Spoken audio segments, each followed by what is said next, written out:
Okay bana, Summit alikuwa akiita kelele msaada. Dada yake kuona vile ikabidi aambie jamani twendeni huko. Dave akamwambia tafadhali naomba wewe ukae nyuma. Katika ile tafuta wakakutana hadi kwenye hii floor. Kufika kwenye hii floor kwambia nyinyi akina nani? Summit njoo huko. Summit njoo huko nakwambia. Kweli bana, Summit akaita upande wa pili, dada yake akamfuata. Kufika pale ambia nyinyi akina nani?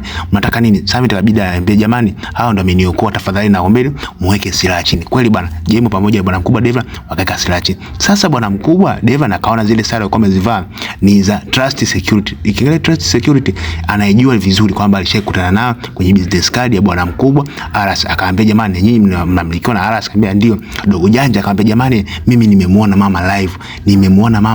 Akamwambia brother njoo kuonesha mama alikuwepo hapa. Kwenda kuangalia chini mama hayupo. Dogo janja akaonekana kama amechanganyikiwa. Jemo kabidi amchukue, akabidi aondoke naye. Ila bwana mdogo Summit akamwambia jamani ni kweli nimemuona mama. Tendo kile watu wengi wakahisi labda dogo atakuwa amechanganyikiwa.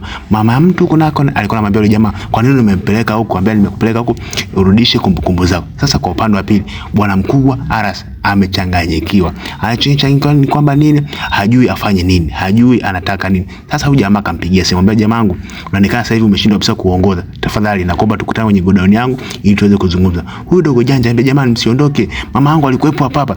Bibi Aziza kabidi amchukue mdogo wake na kumweka chini. Mdogo wangu punguza mawazo ya hasa dada mtu Aziza kauliza jamani hii hali kwa nini inamtokea? Jema kabidi awaambie jamani hata mimi nilivyoshambuliwa siku zile na yavuze hichi kitendo kilinitokea. Hasa kwa upande wa pili bwana mkubwa Hashimit ana hasira kinoma kwa sababu gari lake limeletwa likiwa bovu, yani limepata ajali. Hasa lile gari kufika pale Neka alikuwa anachonga kinoma.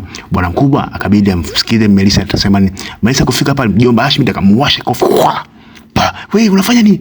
Unapiga sababu ya gari. Hashimit akamvuta kwa kumkumbatia, ambaye sikiza, sikupiga sababu ya gari. Mwanangu. Roho ikienda imeenda, hakuna spare roho mwanangu.